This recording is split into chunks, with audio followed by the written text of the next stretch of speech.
Շնորհակալ եմ, բրավո պարոն Կոնջորյան, 20 րոպե խոսեցիք ամեն ինչի մասին, բացի մամուլում քննարկվող թիվ 1 թեմայից։ Ձեզ ուղիղ տեքստով, փաստերով մեղադրում են քաղաքական կոռուպցիայի մեջ։ Պարոն Կոնջյան, քանի որ դուք գեղախոսության մեծ վարպետ եք, ես առաջարկում եմ նաև մեր լրագրողների համար, որովհետև տեսա, որ այս 2 օրվա ընթացքում շարունակ փորձում են ձեզանից մեկնաբանություն ստանալ, բայց ապարդյուն։ Կարող եք ի վերջո դուք մեզ պատմել, թե ինչպես է ձեր կինը 2024 թվականի նոյեմբերին նշանակվել Հայփոստի տնօրեն։ Մեր հայրենակիցների համար հիշեցնեմ, որ այն ամբողջությամբ պետական ընկերություն է։ Ձեր տիկինը ստանում է տարեկան $118,000 աշխատավարձ, ամսական 3.6 միլիոն դրամ։ Համեմատության համար ասեմ, որ Հանրապետության նախագահը ստանում է, եթե չեմ սխալվում, 1.5 միլիոն, Հայաստանի Հանրապետության վարչապետը 1.6 միլիոն է ստանում, այսինքն կրկնակիից ավել շատ է ստանում։ Տեսեք, ԶԼՄ-ներին մրցույթային նիստերի արձանագրությունները չեն տրամադրվում, ոչ ընկերության կողմից, ոչ նախարարության կողմից, ինչը ավելի է խորացրել կասկածները, որ ձեր ուղիղ միջամտությունն է եղել Հայփոստի տնօրենի պաշտոնում ձեր տիկնոջ նշանակման հարցում։ Հիմա խնդրում եմ մեզ պատմեք,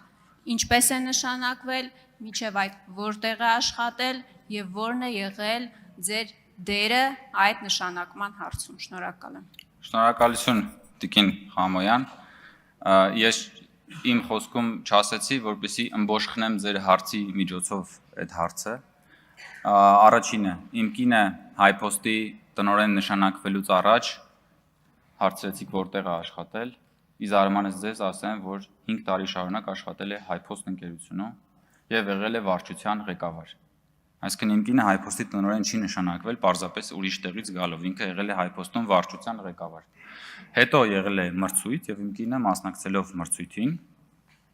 ընտրվել է Հայփոստ ընկերության տնօրեն մրցութային խորհրդի կողմից։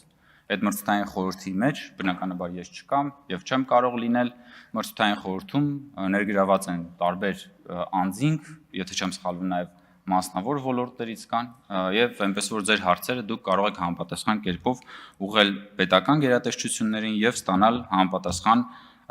տեղեկատվություն։ Ես չգիտեմ, գուցե այդ տեղեկատվության վերաբերյալ հարցումները ակնկալել են անձնական տվյալներ, դրա համար այդ տվյալների մի մասը չեն կարողացել տալ լրագրողներին,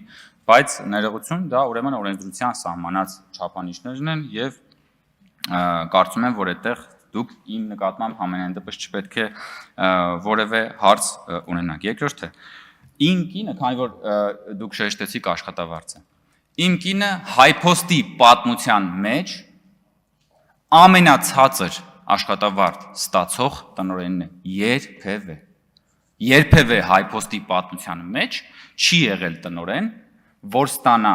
այնքան աշխատավարձ, ինչքան ստացել է իմ կինը։ Իմ կինը երբևէ ամենացածր աշխատավարձ ստացող պաշտոնյան է, այսինքն Հայփոստում, այսինքն երբ որ ինքը նշանակվել է Հայփոստի տնօրեն, դրանից առաջ նախորդող ժամանակներում, տարիներում, տասնամյակներում Հայփոստի տնօրենները ստացել են էականորեն ավելի բարձր աշխատավարձ եւ ինքը գնացել է ու հիմա ավելի ցածր է ստանում։ Այսինքն ձեր հյուսած նարատիվը, որ Հայկ Կոնջյանի կինը նշանակվեց Հայփոստի տնօրեն եւ սկսեց ստանալ միանգամից տնօրեն այսքան աշխատավարձ, առնվազն չի համապատասխանում իրականությանը եւ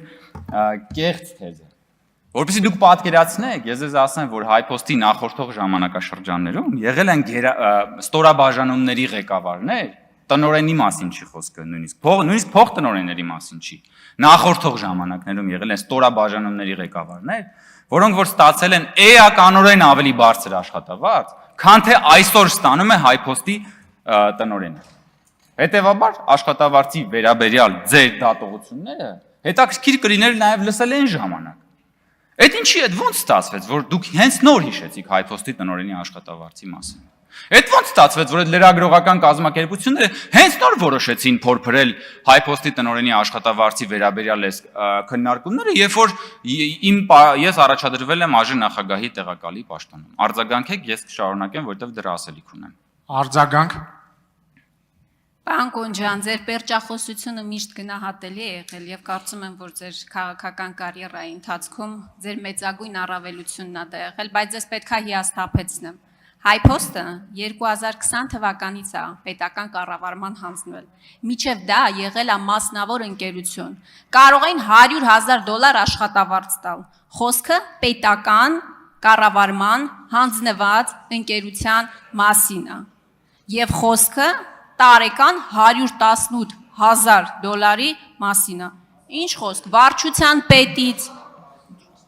լռեք, վարչության պետից Հայփոստի տնօրեն այդ ցածկը կարծում եմ շատ արագ է ստացվել եւ վստահաբար ձեր ազդեցությունը եւ ձեր մասնակցությունը դրանում, եթե ոչ ուղիղ, ապա ակնհայտորեն եղել է։ Դուք ասում եք վերցրեք արձանագրությունները նախարարությունից, Հայփոստից չեն տրամադրում, մեր լրագրողները խնդրել են, չեն տալիս։ Կարող եք ասել այդտեղ ինչ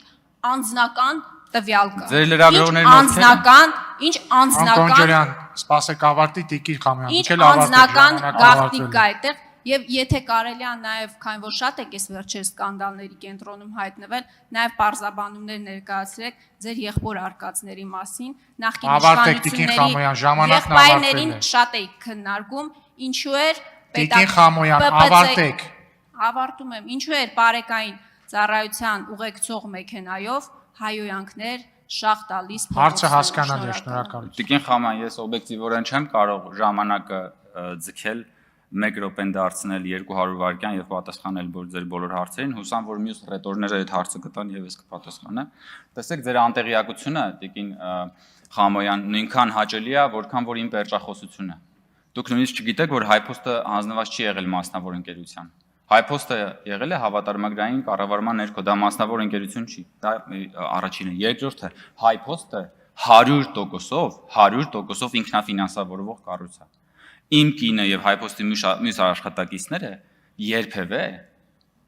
պետական բյուջեից աշխատավարձ չեն ստացել։ Տիկին Խամոյան։ Ու երբ որ դուք խոսում եք իմ կնոջ կարիերայի ցածկի եւ այլնի մասին, դուք ավելավա խոսեք ձեր կարիերայի ցածկի մասին, թե դուք ոնց հերթատեսային տաղավարից հայտնվեցիք այստեղ։ Իմ կինը, ի տարբերություն ձեզ, պետական բյուջեից աշխատավարձ չի ստացել, Տիկին Խամոյան։ Դուք ոչ միայն պետական բյուջեից աշխատավարձ եք ստացել, դուք վերջին 5 տարիներին հարկատուների գումարով ստացել եք աշխատավարձ եւ գործից չեք եկել, Տիկին Խամոյան։ Դուք աշխատանքի չեք եկել։ Դուք վատնել եք Հայաստանի Հանրապետության քաղաքացիների հարկերը, որոնք որ նրանք տվել են որպես ձեզ վարձատրություն, հասկանում եք։ Ափսոս, այնքան բան ունեի ասելու, բայց չհասցրեցի։